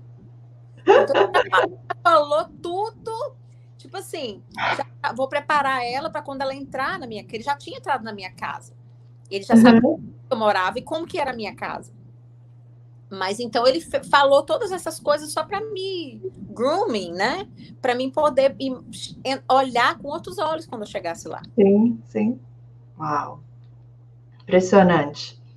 Sim. Mas, ó, o que mais que você acha importante citar aqui? O que foi demais? Bom, vamos chegar no final, onde tudo aconteceu, o que foi o final. Chegou a dar 3 anos? Sim. Um pouco mais. O que aconteceu algo mais que você queira citar antes de chegar no final, para as pessoas que possam estar assistindo aqui? Algum outro sinal importante que possa ali... Olha, sinais importantes quando a pessoa não te escuta, quando ela não quer conversar com você, quando nem na hora que tá todo mundo nervoso, não é bom conversar mesmo não, mas depois que tudo acalma, ela continua não querendo conversar com você, porque ela não quer e ela nunca vai reconhecer que ela tá errada. Sempre, ele falava para mim que eu não era boa mãe, por isso que meus filhos precisavam ser disciplinados por ele. Ele falava que eu não era uma boa esposa, por isso que ele agia da maneira que ele agia comigo. Então, sempre eles vão colocar a responsabilidade das coisas que eles fazem em você. Sempre. Não assume responsabilidade de nada. Responsabilidade de nada. E às vezes eu falei até algumas vezes para ele, falei, poxa, se você não gosta de mim, não quer estar mais no relacionamento, vamos separar então. Ele falava assim, não separo. Não vou destruir meu casamento. Se você quiser, você pode destruir o nosso casamento. Que casamento? Se não tem respeito, não tem casamento, ué. Já jogando a culpa em você. Já jogando a culpa em mim. E se você separasse, você estava destruindo o casamento. Eu que estava destruindo, né? Não era ele com as atitudes dele. Ele falava assim também, se você trouxer para mim aqui os papéis para me assinar do divórcio, eu saio de casa. Porque ele sabia também que eu jamais ia ter coragem de ir lá na corte, a sangue frio, buscar os papéis e trazer para ele assinar e pedir para ele sair de casa. Ele sabia que eu não ia ter coragem de fazer isso. Então, o que aconteceu? Logo depois que a gente fez 3 anos de casado, começou a pandemia e ele já estava muito, muito violento, não só comigo, mas com os meus filhos também. E eu já não estava aguentando mais. E um dia, ele tinha se... Porque ele me agrediu uma vez. E eu falei que eu não ia deixar mais da mesma maneira que estava, que eu ia falar com alguém. E eu falei com o pastor da igreja americana que nós íamos. E esse pastor sentou com ele, ofereceu ajuda para ele de todas as coisas. Ofereceu ajuda para ele psicológica, ofereceu até de levar ele no psicólogo, dirigir ele no psicólogo, porque a gente tinha só um carro. O que ele fez? Ele foi mais uma semana para a igreja. Depois dessa semana, ele nunca mais voltou para a igreja. Nunca mais foi na igreja comigo. E também não queria que eu fosse mais. Ele se converteu ao judaísmo dentro de casa, sozinho. E aí ele começou a não trabalhar no sábado. Dormir. Gente, me desculpa, Neide, mas eu não aguento. Sozinho dentro de casa, ele se converteu ao judaísmo. Dentro de casa. Ele te avisou, você chegou em casa, ele falou, não sou mais cristão. Nunca fui, né, na verdade. Aí ele começou a falar para os meus filhos que não existia Páscoa, que não existia Jesus. Aí eu falei, não tem lógica isso. Começou a ficar com raiva quando a gente ia na igreja. Aí veio a pandemia, ele ficava com raiva porque eu assistia culto online, porque eu deixava as crianças assistir culto online. Aí um dia, era um domingo, eu estava na cozinha, já tinha 2 semanas que ele não deixava as crianças sair do quarto. As crianças só saíam do quarto para ir no banheiro e para comer. Por quê? Porque elas não eram crianças comportadas, elas tinham que ficar de castigo. Ele tinha deixado, tava falando pra minha filha que ela ia ficar, pra minha filha do meio, que ela ia ficar de castigo até o ano que, no outro ano. Tipo, um ano de castigo. Tipo, não é uma semana, 2 dias, 3. Sabe quando você briga, tira o telefone, 3, 4 dias você devolve, conversa. Não, ele tinha falado pra ela que ela ia ficar de castigo por um ano. Que ela não ia sair do quarto. E aí eu tava na cozinha, fazendo o almoço, e eu peguei, chamei as meninas pra virem me ajudar. Implorava pra ele pra deixar as meninas andarem pelo menos no quintal, porque tava na pandemia, né? Então a gente dentro de casa, não sabia o que estava acontecendo. Nem pra buscar comida ele deixava eu sair. Nem pra buscar comida. Tá. Aí Você tinha medo dele? Você tinha se eu sentia tinha, intimidada? Você tinha medo que ele ia te bater se você fosse contra o que ele falava? eu tinha medo do que ele podia fazer pra mim, eu tinha medo do que ele podia fazer pros meus filhos. E eu tinha medo do que ele podia fazer em geral. Daí, nessa época, eu já não dormia mais em paz. Eu já não ficava em paz tempo nenhum. Eu sempre achava que, tipo assim, que em algum momento ele podia, sei lá, pegar alguma coisa e tentar me matar, ou tentar me enforcar, ou fazer qualquer coisa. Ele já não ouvia nada do que eu falava. Tudo tinha que ser exatamente como ele queria. Tudo. Ele acordava 11 horas da manhã, o café da manhã dele já tinha que estar pronto. Ele fazia as orações dele, que ele tinha convertido, né, ao judaísmo lá em casa. Depois ele saía, fazia as coisas que ele queria fazer, tomava café, voltava para o quarto, colocava ordem, né, na casa, segundo ele, né, mandava cada um fazer uma coisa, ou então mandava as crianças para o quarto para ficar lá, e tipo assim, e era ele que governava a casa inteira, estava tudo sob o controle dele. E nesse dia eu queria que as crianças assistissem o culto online, o culto infantil. E aí eu chamei elas para poderem assistir. Como elas não podiam sair do quarto, eu fui pro quarto e levei o meu telefone. Aí ele pegou e chegou na porta do quarto e falou assim: tá aí, você fica só deixando as crianças olharem o telefone? Eu falei: não, tô deixando elas verem. Ele fez elas saírem, pegar bleach e lavar os beisebols da casa inteira. Aí eu esperei, pacientemente, não reclamei, esperei eles terminarem, e aí mostrei um a um, porque ele pensou que era live, o que eu ia mostrar era gravado. Aí eu esperei e mostrei de um por um. Ele ficou muito bravo, muito nervoso, mas aí foi pra lá. Aí eu fui pra cozinha, chamei as meninas para poder me ajudarem a fazer o almoço. Ele falou: não, elas não vão te ajudar, não, elas vão ficar na cozinha, trancado no quarto. Ok, tá bom. Falei nada. Nesse momento, fiz uma oração, tava lá na cozinha, fiz uma oração e senti vontade no banheiro. Pra ir no banheiro do meu quarto, eu passava na porta da quarto do meu filho mais novo. Na hora que eu passei na porta do quarto, eu vi ele cochichando. Aí, parei na porta e perguntei, falei: sobre o que vocês estão falando? É criança, você já viu, né? Aí meu filho já foi falando. Falou assim: ele tá me explicando aqui, mãe, como que eu tenho que orar. Eu falei: como é que você tem que orar? E a gente já tinha tido várias conversas. Eu falei: olha, você pode ser o que você quiser. Judeu, muçulmano, ateu, o que você quiser. Mas você me conheceu, eu já tenho minha religião e os meus filhos já têm a religião deles. Eu não quero que você fale nada dessas coisas para não confundir a cabeça dos meus filhos. Então ele foi não só contra, no caso, usando seus filhos, como a tua fé. A minha fé As duas coisas mais importantes para você. Sim, totalmente. Daí ele pegou e falou assim, e meu filho pegou e começou a falar, né? Aí ele já levantou da cama e falou assim: o que é que você tá fazendo aqui? Eu falei: não, tô perguntando. Aí meu filho foi falando, ele tá explicando pra mim, mãe, que não pode falar Jesus, que não pode. Aí eu peguei e falei pra ele: poxa, a gente já conversou, já te pedi pra você não falar assim. Aí ele já foi gritando, colocou o antebraço no meu pescoço e me jogou pra fora do quarto. E fechou a porta. Eu não ia deixar ele com a porta fechada, lá com meu filho dentro do quarto. Eu abri a porta do quarto e entrei e falei assim: eu já te pedi para você não fazer isso.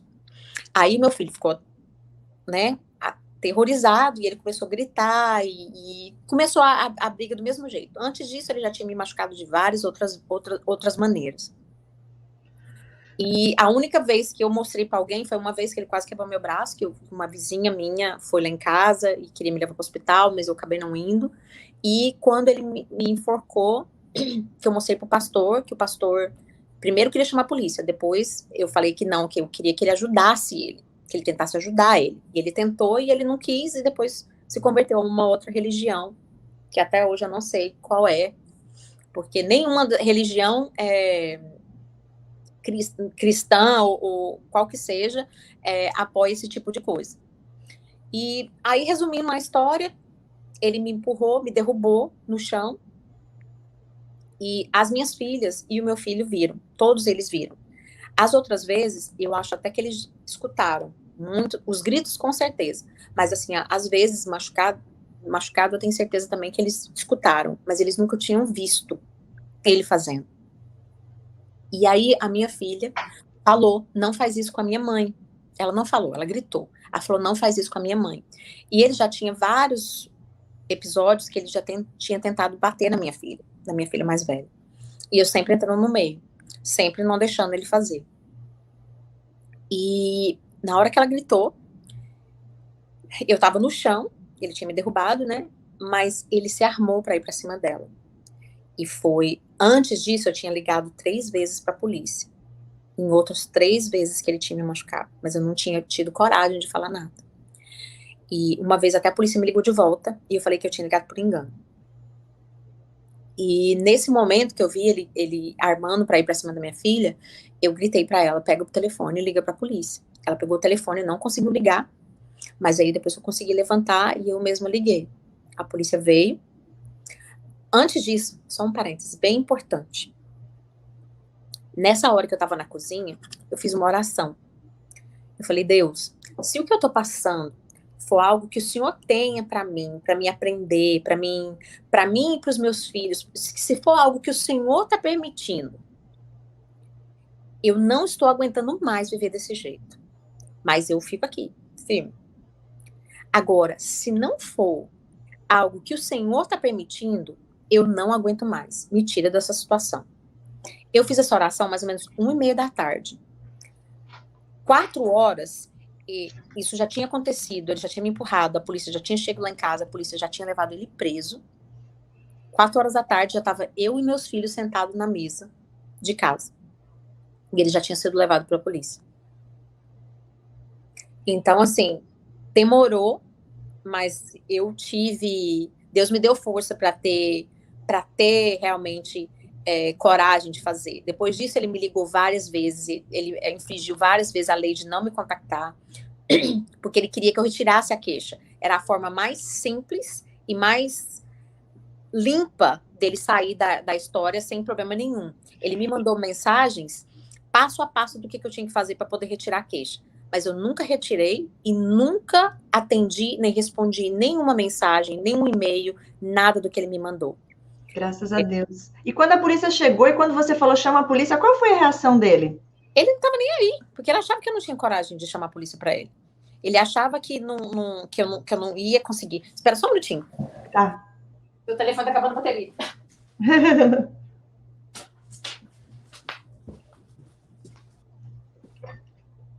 Já estamos acabando, pessoal. Ela está só terminando aqui a Neide para a gente responder algumas perguntas, porque senão vai ficar muito longa a nossa live, mas está muito interessante. Não dá para não deixar de registrar isso tudo aqui, porque eu tenho certeza que vai levar cura e libertação para muitas outras pessoas que podem estar passando por isso aí. E às vezes não sabe, né? Às vezes está nessa fase ainda de achar que vai poder ajudar. Não tem como ajudar alguém que não quer ser ajudado, né? Não tem. Não tem mesmo. A pessoa que tem prazer no mal, ela vai buscar ajuda para quê? Se ela está feliz do jeito que ela está. Ela gosta de ser assim? Ela gosta de ser assim, ela não acha que tem nada de errado. Era sempre que ele falava para mim. Ele falava assim, você, tudo que fala para você, você fala que é abuso. Nada de abuso, não. Isso é cuidado, é zelo. Porque eu quero cuidar de você, porque eu quero cuidar da nossa família. Por isso que eu ajo dessa maneira, por isso que eu faço assim. Mas não é nada verdade. É só... Ai, meu Deus. Pronto, voltei. Eita. Aí, virou. Aí. Então, Neide, a polícia, você chamou a polícia, ele não acreditou, e quando a polícia apareceu... Então, ele não acreditou. Aí ele foi pro quarto, porque ele estava de bermuda e de camiseta, e de chinelo. E aí, como ele já é conhecido, já sabe como que é, o que acontece, né? O que ele foi? Ele foi trocar de roupa. E ele trocou de roupa e veio. E quando ele veio, Ele abriu a porta, e aí quando ele abriu a porta, foi bem na hora que eu tava falando com o policial, e o policial tava falando se a gente tinha arma em casa. E aí eu peguei e falei que tinha só as facas da cozinha. E aí o policial pegou e falou assim, então vai pro quarto onde que tá as crianças e fica lá até a polícia chegar. Quando a polícia chegou, gente, eu ainda não queria que ele fosse preso. Eu ainda achava ainda que tinha alguma coisa, para você ter uma noção do dano psicológico que isso faz na gente. Eu ainda achava que ele não, que eu ficava com dó dele, imagina. Ele nunca teve dó de mim. Olha, ele fechou a porta de carro na minha perna. Ele praticamente quebrou meu braço. E meu braço direito ainda do trabalho. Ele me enforcou. Ele quebrou móveis do nosso quarto, me jogando neles. Uau. E várias outras coisas que ele fez. Fora o abuso psicológico e emocional. Mesmo assim, quando a polícia chegou, o policial era um homem e uma mulher. Um policial homem e um policial mulher. O policial homem, por causa no começo da pandemia, não sabia nada, ele falou assim, sugeriu, falou, você não tem uma casa de um amigo para você ir? Para mim, primeiro, perguntou se eu não tinha uma casa de um amigo para ir. Eu falei, não. E para você ter uma ideia, como eu estava com dó dele, mas ele não tinha nem um pouco de dó de mim. O policial falou assim, porque seria melhor, você tem a casa de um amigo para ir? Ele ligou para casa de um cara que ele estava fazendo uns trabalhos pro cara. E aí o cara falou, não, pode vir aqui para casa. Aí ele pegou e falou pro policial, não, eu tenho lugar para ir. Aí o policial já estava praticamente deixando ele ir para casa do amigo dele. Aí o policial falou assim, olha, você não pode encostar nela. Ela também não pode encostar em você. Aí você sabe o que ele falou? Fala isso para ela, porque ela já encostou em mim várias vezes. Na hora, eu não acreditei. Eu falei, o quê? Ele falou assim, ela já encostou em mim várias vezes. Aí eu falei assim, o que você tá falando? Eu falei assim, você quer que eu mostre pro policial? Eu falei, eu não tenho prova, eu não tenho amostra e nem prova de todas as vezes, mas pelo menos de algumas vezes eu tenho foto e vídeos aqui no meu celular. Você quer que eu mostre para ele? Nessa hora, a policial, a mulher, ela estava lá fora, falando com o comandante dela, para poder falar que ia ser resolvido assim, que ele ia para casa do amigo dele. Na hora que ela abriu a porta, eu estava falando isso. Ela tinha ido no quarto e conversado com as crianças também. Então, ela sabia que aquilo lá não era a primeira vez. E o policial estava tratando como se fosse a primeira vez, uma coisa, briga de casal, né? Tá todo mundo na pandemia, dentro de casa, né? E aquele estressezinho, assim, aquela coisa light, né? Não era nada light.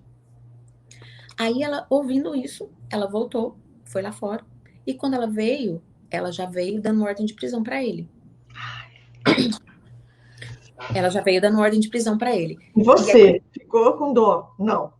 Não, aí já não fiquei com dó mais, não, porque ele ia me prejudicar, porque ele falou pro policial que eu machucava ele. Uhum. Que eu falei assim, realmente, eu devo ter encostado em você mesmo para me defender, com certeza. Eu já encostei em você para me defender.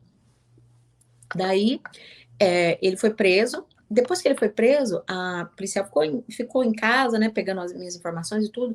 E aí ela falou para mim assim, ela falou, olha, não precisa você ficar com dó dele.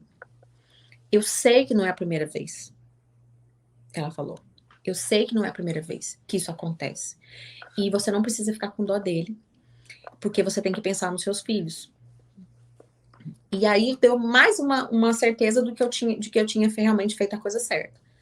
E desde esse dia, ele ainda voltou em casa uma vez para buscar as coisas dele, acompanhado de 2 policiais. E eu não tive mais contato nenhum com ele, a não ser na corte, que a gente teve injunction, que é uma ordem de afastamento mais séria do que só uma restraining order, né, que é só uma ordem de afastamento comum, e também do processo, né, da violência doméstica. Mas fora isso, eu não tive... até pro meu pai ele ligou, lá no Brasil. Até pro meu pai. Ele ligou pro meu pai, aí meu pai não atendeu, né? Ele deixou uma mensagem. Aí, olha a manipulação. Ai, olha que eu amo o senhor demais, o senhor é um homem muito bom, eu gosto do senhor demais. É, a mensagem era assim, sem brincadeira nenhuma, 7 minutos. 1 minuto e meio era assim, ele falando pro meu pai, o tanto que ele gostava do meu pai. Depois de 1 minuto e meio era assim, eu sei que eu não posso falar com a Neide, mas se eu pudesse falar com ela, eu ia falar. Aí os outros minutos, os outros 5 e meio, era só as coisas que ele queria falar para mim, que ele falou na mensagem, porque ele sabia que meu pai ia fazer o quê? Ele já manipulou o seu Ele, pai para falar para não, você. e ele sabia que meu pai, independente de qualquer coisa, ia mandar uma mensagem para mim. Aí meu pai me mandou mensagem, 1 minuto e meio é ele falando do meu pai. O tanto Porque que ele ele ama. já queria te ter de volta, né? E já sabia que ali. Não, pra falar a verdade, não é ter de volta, porque eles não sentem amor pela gente. Tipo assim, não é. Te Ah, manter não. no abuso, te manter ali de volta com ele, né? Sob o controle dele. Manter de volta e acabar com o processo, com as coisas que estavam rolando contra ele, né? E Pra outra ele coisa ficar. é tipo assim, eles sabem que dá trabalho ter uma pessoa totalmente dominada como eu tava, entendeu? Então é melhor ter, já que já tá dominado, do que ir atrás de outro e passar pelo processo todo de novo. Sim. Entendeu? Verdade. Então, E aí, conta esse fechamento que foi o dia que você foi na corte. Você pode falar aqui pra gente como é que foi? posso. A mensagem que Deus te entregou também, que é muito linda, emocionante também, para as pessoas verem, porque muitas pessoas falam, não existe justiça para essas pessoas, né? Deus sempre cuida da gente. Mesmo Sim. antes da gente saber, ele já estava. Imagina quantas coisas ele livrou você e seus filhos. Que a você gente não sabe. imagina. Isso eu tenho certeza. Eu tenho certeza que, tipo assim, milhares de coisas. Tem ali, por favor. Pedindo para ela pegar minha Bíblia. Milhares de coisas, eu tenho certeza que. Estava até falando uma coisa engraçada, de novo, se não fosse triste, né? Que eu estava falando com a Cris hoje. Que uma vez ele ficou me chamando de bruxa. Eu falei, gente. Eu primeiro fiquei rindo, né? Depois eu falei assim, bruxa? Tipo, qual que é o. E depois eu entendi. Teve coisas que eu tenho certeza que ele maquinou, planejou, desejou fazer, mas ele não conseguiu. Não prosperou. Deus não permitiu. Pelo tanto que Deus não permitiu. Pelo tanto que eu estava orando e por tanto que Deus guarda a gente, né? E aí o desfecho foi que ele ficou tentando me contactar, ele fez um monte de coisa com o advogado, mudou de advogado, adiou várias vezes o processo rolou aí 1 ano, e aí chegou na parte, ele alegou legítima defesa. Meu Deus. Ele tinha me empurrado para se defender de mim, que eu estava ameaçando ele. Por isso que ele fez tudo que ele fez, porque ele estava se defendendo de mim. Sem levar em consideração, né, que as crianças, todos os meus filhos estavam vendo, né? E então ele usou isso. E aí foi só prolongando a situação. Eu, para falar a verdade, fiquei bem frustrada, né? Porque, nossa, nunca dava. Marcava a corte, aí a gente preparava tudo. A minha filha mais velha ia, aí não dava certo, ele não ia. Não, estava com Covid. Não, tinha tomado vacina. Então, era sempre uma coisa. Aí, no final, o procurador me ligou e falou que iam fazer um acordo com ele. Eu não queria que tivesse feito acordo. Mas não era a minha decisão. Mas depois Deus foi me mostrando o porquê, né, que tudo aconteceu. O porquê que tudo aconteceu. A gente foi na corte, e realmente a procuradoria ofereceu um deal para ele, e o deal era o seguinte, que ele não ia ser julgado pela violência doméstica, ele ia ser julgado só por ter me contactado quando ele não podia. Mas aí eu tive a oportunidade de fazer algo, porque se a gente tivesse ido para a corte pelo que tinha acontecido, a gente só ia falar do que aconteceu naquele dia. O resto do abuso e todas as outras coisas que ele fez para mim, para minha filha, né, que teve até o serviço social foi chamado para mim na minha casa uma vez, porque ele torceu a orelha dela tão forte que ficou marca, e aí ela chorou na escola, e o serviço social foi chamado na escola e a polícia também. E eu tive que explicar todas essas coisas, e ele nem aí, nem aí. E eu morrendo de medo de perder meus filhos, e ele nem aí. Daí, o que aconteceu? Fomos na corte. Se fosse o processo, só isso que eu ia poder falar. A gente só podia falar sobre isso, não podia falar sobre mais nada. Como não foi só o acordo, eu tinha direito de fazer um pronunciamento. E aí eu orei. E gente, foi tão assim que eu não consegui advogado. Eu tentei arrumar advogado para poder ir comigo, para poder me orientar melhor, e não conseguia. E aí Deus falou comigo que ele era meu advogado, que ele iria estar comigo. Jesus é o nosso advogado. Ele iria estar comigo. E aí eu fui na corte, preparei um statement, né? Bem grande, com várias coisas, mas depois eu falei, Deus, eu vou falar o que o senhor tiver para me falar. E eu cheguei lá, o juiz falou, você tem uma coisa para pronunciar? Propósito.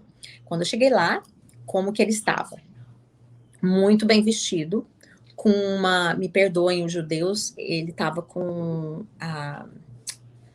eu esqueci o nome agora, do negócio que coloca na cabeça, que ele é judeu, né? E muito bem vestido. E, assim, totalmente, né, o perfeito. Sim. E aí o juiz acima de qualquer suspeita, né? Exatamente. Só que ele não imaginava que fosse acontecer isso. Eu fui e fiz o meu statement. No meu statement, eu falei várias coisas que ele tinha... Várias coisas que ele tinha feito, né? Para mim. Várias coisas. E eu olhei no olho do juiz, falei tudo. E detalhe, eu levei meus filhos comigo. Os 3 foram comigo. Os 3 estavam sentados lá na corte. E ele... falei... Espera só um minutinho. Ninguém vai. Pronto, acabou. Daí, o juiz deu a minha oportunidade de falar. Eu falei, citei as coisas que ele tinha feito, citei a maneira, o que ele tinha feito comigo, com as minhas crianças, a maneira que ele tinha abusado de mim, emocionalmente, financeiramente, psicologicamente, até espiritualmente. E falei pro juiz da vez que ele quebrou os móveis do nosso quarto. O juiz olhou e falou assim, como? Ele quebrou o quê? As minhas crianças falaram que uma policial que estava chorando, porque eu não conseguia me controlar, eu tremia inteira. Até porque ele estava, né, no courtroom, na sala lá. E eu falei, quando eu terminei de falar, eu falei para o juiz o seguinte, eu falei para o juiz, olha, ele pode até ter se safado do que eu acho que ele teria que receber aqui, né, na corte, ele pode ter enganado policiais, a corte e tudo, mas tem um lugar que ele vai pagar por todas as coisas que ele fez comigo, com os meus filhos. Dessa justiça ele não vai se safar. Sentei. Quando eu sentei, o juiz perguntou o porquê qual que era o outro processo. Ele falou, o procurador falou. O juiz perguntou qual que era o nome das minhas crianças. O procurador não sabia. Eu levantei e falei o nome dos meus 3 filhos. Ele pediu para colocou todas as coisas, né, do acordo lá, e aí falou assim, para poder adicionar meus filhos. Então, não só me protegeu a mim, mas protegeu os meus filhos também. Amém. E no final, ele falou várias coisas para ele, né, o juiz falou várias coisas para ele, falando para ele que, inclusive, se ele entrasse em contato comigo, tentasse fazer alguma coisa comigo, ele ia ser preso sem direito à fiança. E realmente Deus foi meu juiz lá, porque eu não tinha, né? Foi meu juiz, meu advogado, porque eu não tinha advogado, né? E ele tinha um advogado muito bom, bem igualzinho a ele, bem manipulador, bem mentiroso, mas bem tudo mesmo. Sim. Então, e aí, mas mesmo assim, eu voltei para casa e eu ainda tinha, assim, no meu coração, falei, poxa, mas assim, sentimento, né, humano, né, poderia ter sido mais, né, porque ele teve que fazer, vai ficar em probation, vai ficar, vai fazer serviço social, vai ter que cumprir hora de serviço prestados, né, vai fazer anger management, vai fazer várias outras coisas. Mas aí Deus me deu, quando eu cheguei em casa, Deus me deu o Salmo 146. Posso ler? Fala assim: Aleluia, louvai, ó minha alma, ao Senhor. Louvai, Senhor, por toda a minha vida. Cantai louvores ao Deus enquanto eu viver. Não confie em príncipes, em meros mortais capazes de te salvar. Quando ao espírito deles se vai, eles voltam ao pó. Naquele mesmo dia acabam-se todos os seus planos. Feliz é aquele cujo auxílio é o Deus de Jacó, cujo a esperança está no Senhor. No seu Deus é que fez os céus e a terra, o mar e tudo que nele há. O que mantém a sua fidelidade para sempre. Agora, olha essa parte aqui, gente. O versículo 7. Ele defende a causa dos oprimidos e dá alimento aos famintos. O Senhor liberta os presos, os abatidos. O Senhor ama os justos. O Senhor protege. Nossa, agora eu vou até chorar. Protege os estrangeiros e sustenta o órfão e a viúva. Mas frustra o propósito dos ímpios. O Senhor reina para sempre. O Senhor de Sião reina de geração em geração. O Senhor, mais uma vez, o Senhor protege o estrangeiro. O Senhor sustém o órfão e a viúva, mas frustra o propósito dos ímpios. E aleluia, glória a Deus. Ele falou comigo. E estamos aqui, se cuidando, se tratando, orando, buscando a Deus, fazendo terapia, não só eu, como os meus filhos também, e com o desejo de que tudo que eu passei não seja em vão, seja para que Deus possa usar, né, possa me usar para ajudar pessoas que estejam passando por isso, porque realmente a gente já está ajudando, com certeza. A gente só entende de uma maneira totalmente diferente quando a gente vive. Exatamente. Realmente, só quando a gente vive. Nossa, Neide, não tenho palavras para agradecer. Glória a Deus por sua vida, pela vida dos seus filhos. Ele tem um propósito maior, nada é por acaso, né? Sim. E Deus já usava a sua vida antes, agora então, ninguém segura.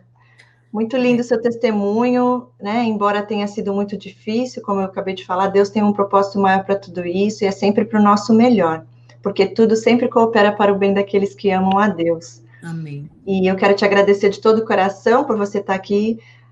Hoje foi um dia corrido, né? Chegamos aqui um pouquinho atrasados, mas Deus nos sustentou e sempre sustentará. Agora eu vou dar uma lidinha aqui em algumas perguntas. Não importa o tempo da live, porque foi muito bom, né? Vai ficar aqui registrado e todos que assistirem serão abençoados. E a gente continua aqui mais um pouquinho, para daqui a pouco você poder jantar, eu também e todos. Mas vamos aqui, ó. A Candy disse exatamente, eles inventam, né? Isso desde o começo eu vou estar dando uma lida aqui. A Adriana Alves disse boa noite. A Gláucia Mana, pessoas se apegue com Deus, porque isso foi a pior coisa que já me aconteceu. E olha que já tive câncer. Já teve problema de saúde sério e um relacionamento desse mexe realmente com tudo, né, na vida da pessoa, mas Deus é maior, Deus é grande, Ele cuida dos seus filhos amados. Nossa, a história dela se parece comigo. Deixa eu colocar aqui, ó. A Miriam Ribeiro falou, nossa, a história dela se parece comigo demais. Se parece, né, Neide, porque eles se repetem, é o mesmo padrão, né, de funcionamento, de manipulação, controle. O que mais aqui? Deixa eu ver. A Selma falou aqui. Eu aguentei por 5 anos, muito triste mesmo. Esses são o próprio demônio. Eu era tão feliz antes, depois de 1 ano e meio sem contato, eu nunca mais tive ninguém. Mas Deus restitui tudo e dá Amém. dupla honra. Amém. Uma pessoa colocou aqui, Fabiane Carvalho, o modus operandi deles é a inspiração satânica. Eu falo bastante sobre essa parte espiritual no meu canal, algumas pessoas não gostam, mas não tem como, né, Neide, a gente ir para o lado espiritual. Não tem. A perversidade, uma maldade, independente do trauma da infância, o que eles passaram, cada um tem o livre-arbítrio de fazer a escolha que quer seguir, então eles vão abrindo as portas porque eles querem, eles têm prazer no ódio, aquela dor que causaram nele, ele quer continuar causando nos outros, como um alívio para a dor dele, mas isso nunca vai aliviar. Só Deus e Jesus pode aliviar a dor de qualquer um de nós. É verdade. São falsos, hipócritas. Luciana Domingo, sim, falsos moralistas, eles falam tudo de lindo, mas faz totalmente ao contrário, nas atitudes que a gente percebe de verdade quem eles são. Nossa, quando eu dormia no apartamento do meu ex-narci, eu sempre tinha algo que tentava me enforcar, eu acordava desesperada. Quando é psicopata, eles realmente, é algo assim, os narcisistas, eles são mais escondidos. Que vem com eles, que vive com eles, né? Você não sente paz, você não consegue sentir paz, você não consegue dormir e, tipo assim, relaxar, ficar tranquila. O tempo inteiro você tá na energia deles, né? Naquela coisa de, sabe? Aquela alerta, né? O que vai vir agora? E você pisar em ovos, você tinha, assim, cuidado o que você ia falar ou não, por medo da reação dele? Tanto eu quanto as crianças, tipo assim, o que a gente podia falar, será que se eu fizer isso vai chatear? E aí você começa, tipo assim, a deixar de ser você, né? Porque você tem que o tempo inteiro tá só pensando no que você vai causar ou deixar de causar no outro. Olha aqui a Eliene Ramos falou, praticamente é um milagre sair das garras desses monstros cruéis. Verdade. É um milagre mesmo, né? Claro mesmo, só Deus para conseguir dar força para a gente ser resgatada, né? Sim. A Alexandre Santos diz, antes de ver os vídeos ficava muito confuso, hoje entendo que realmente era narcisismo. Sim, porque a gente sente na nossa intuição que tem algo de errado, é Deus já falando pra gente que tem algo fora do lugar ali, só que por a gente ter essa bondade, né, de ver o melhor no outro, a gente acaba, mesmo com tanta coisa que nem você falou, Neide, mesmo depois dele ter feito tudo o que fez com você, te jogado, quebrado o móvel com você, ter feito coisas com seus filhos, mesmo assim você ainda tinha aquela esperança, né, de ver ele bem, de achar que ele poderia melhorar, sim, de poder manter o casamento, né? Sim. Aqui essa pessoa falou, infelizmente eles são demônios, não querem ser curados. Não. Todo mundo falando seres das trevas completamente. Por um lado eu fico feliz de ouvir isso, porque as pessoas estão acordando. Eu sempre falo, isso não é só um transtorninho de personalidade, não, gente. Tem muito isso não é só uma pessoa. Ah, não, é porque ele é assim, calado. Não, é porque ele tá nervoso. Não é não. Não. E eles são conscientes, eles sabem, eles planejam tudo calculadamente, eles sabem muito bem o que eles estão fazendo. O que falar, o que fazer, de que maneira agir. Falei da vez de entrar lá na casa dele, no apartamento que ele morava, como que ele fez. Sim, sim. Só para mim não entrar e pensar assim, poxa, você mora aqui, né? Tipo assim, não tem nada nesse apartamento? Como você é um homem dessa idade, tipo assim, todo arrumado, aí numa casa... dinheiro é tudo nas roupas. Pior. Ai. Deixa eu ver aqui, o que mais? Patrícia Lacerda, esses seres não vão escapar da justiça do Altíssimo. O meu narcisista 2 morreu de Covid, teve a vida ceifada. Deus, a gente não deseja nada de ruim a ninguém, né? Porque Deus, ele é o que sabe... A justiça de Deus, muitas vezes eu falo no meu canal também. Às vezes as pessoas ficam achando que a justiça de Deus é que algo de ruim aconteça na vida das pessoas, mas eu vejo a justiça de Deus, é ele cuidando dos seus filhos. Lógico que se não tiver arrependimento, no juízo final, a gente já sabe qual é o destino. Eles também sabem. Outra coisa também, o Cris, que a gente tem, assim, uma ideia, tipo assim, gente, a vida deles já é horrível, sabe? A felicidade no momento que acorda, na hora que vai dormir. Imagina, você já vive uma vida totalmente só mentindo, sabe? Não tem nada que realmente preenche a vida deles. Então, isso já é uma tortura tremenda. Verdade. É muito estranho, né? Tipo assim, por isso que a gente fica, a gente que é não vou dizer que a gente é, ninguém é perfeito, né? Mas a gente que é um pouco mais normal, não cabe na cabeça da gente como que a pessoa pode ser assim por escolha. Sim. Por escolher ser assim, escolher viver de mal com a vida, escolher fazer os outros sofrerem, assim, não entra na cabeça da gente, né? É difícil de aceitar, de entender, né? Mas eu sempre digo na palavra de Deus, diz que existem os filhos de Deus e os filhos do diabo. E as características deles, né, são todas essas. Mas Jesus veio para todos. Então, muitos falam, não tem salvação, não tem exatamente porque eles têm prazer na maldade. Mas, assim como Saulo, na palavra, diz, ele teve um encontro com Deus, ele ficou cego e nesses dias ele pôde ver que aquilo tudo que ele estava fazendo era mal, ele achava que ele era maravilhoso, que era bom o que ele estava fazendo, e ele se permitiu ter essa consciência, e ele se arrependeu e foi salvo, foi o homem que mais trouxe pessoas para Jesus, né, a se converter a Jesus. Sim. Bom, eu creio que a gente conseguiu aqui passar tudo que Deus queria que a gente passasse aqui para deixar aqui nessa live. Desculpa a vocês que fizeram algumas perguntas aqui, não dá para responder todas, porque nós já estamos quase 2 horas aqui na nossa live, mas foi maravilhoso. Deus abençoe a todos, a você, Neide. Obrigada por ter vindo aqui, né, dar seu tempo aqui para a gente poder passar isso adiante nessa conscientização e que mais e mais pessoas possam ser libertas desse mal. Eu fico feliz que mais e mais pessoas têm essa consciência hoje em dia, estão assistindo vídeos, lendo livros, não é mais aquela coisa que antes, né, quase não se ouvia falar. Deus está levantando as pessoas certas na hora certa para que isso vá adiante e que todos possam reconhecê-los rapidinho. Que tomem coragem. O que você deixa aqui de final para essas pessoas que ainda estão no relacionamento, Neide? Assim, qual foi o seu maior aprendizado com tudo isso? Que você deixa de alerta para essas pessoas e algo que as dê força a continuar? Olha, a primeira coisa assim que eu aprendi muito porque assim eu também estava num momento muito frágil quando eu entrei nesse relacionamento e assim eu não prestei muita atenção a alguns detalhes e algumas coisas que eu mesma tinha de valores para mim, eu não prestei muita atenção. Então, a primeira coisa é essa, sabe? Antes de tomar qualquer coisa, de fazer qualquer coisa, de tomar qualquer decisão, assim, de entrar em qualquer tipo de relacionamento, busque a orientação de Deus primeiro.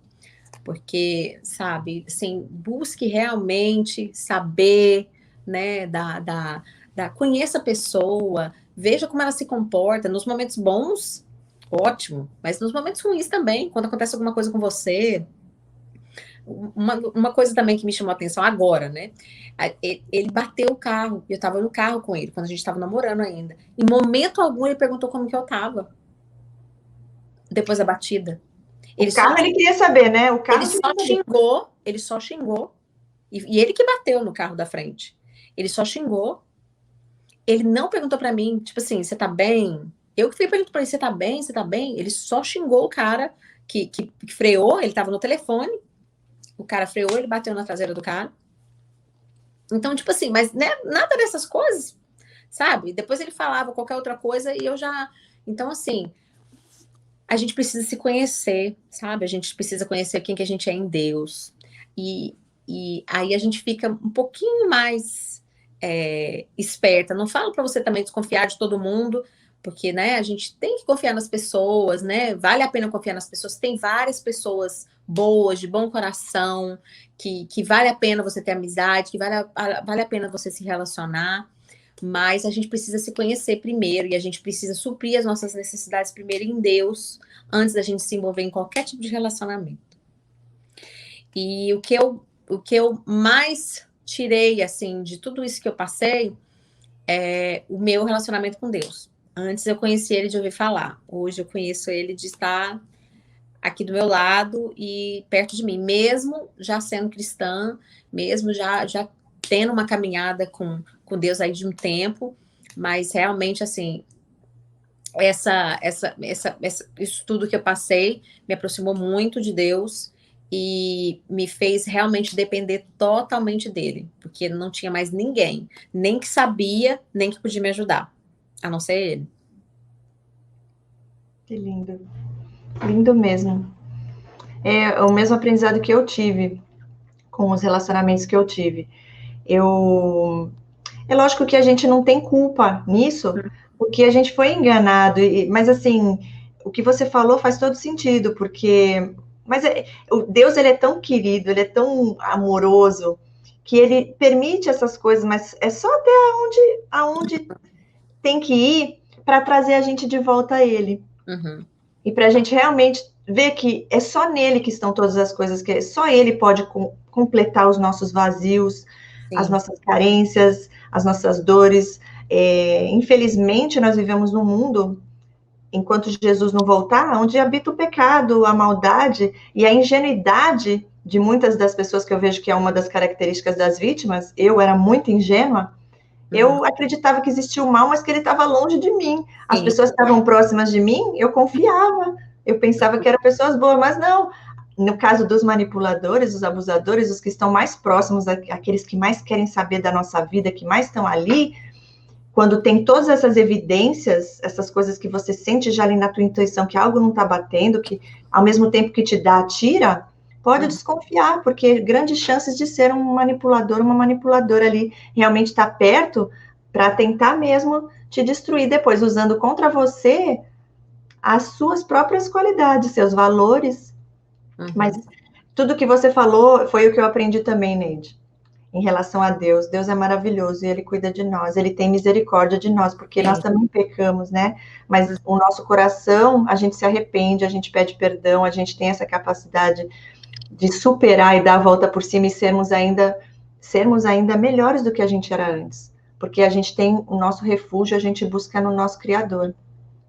Já essas pessoas não, né? Então, por isso que a gente tem que se afastar, independente do que for, do trauma. Eu sempre falo, não é para ter pena, é entre eles e Deus. E a gente fica bem longe, que nem você falou, antes que seja tarde demais, porque imagina, o livramento maior foi a sua vida e a vida das suas filhas, dos seus filhos, né? De vocês estarem bem aí, porque se fosse um pouco mais além da maneira que ele já estava com tanta agressividade, imagina, poderia ter acontecido algo muito pior, né? Sim, com certeza. Graças a Deus por tudo isso. Enfim, beijos a todos, no coração. Fiquem com Deus. Neide, muito obrigada mais uma vez. Obrigada, Cris. Obrigada a todo mundo. Que Deus abençoe grandiosamente a vida de vocês. Linda. Tchau, gente. Tchau. Boa noite.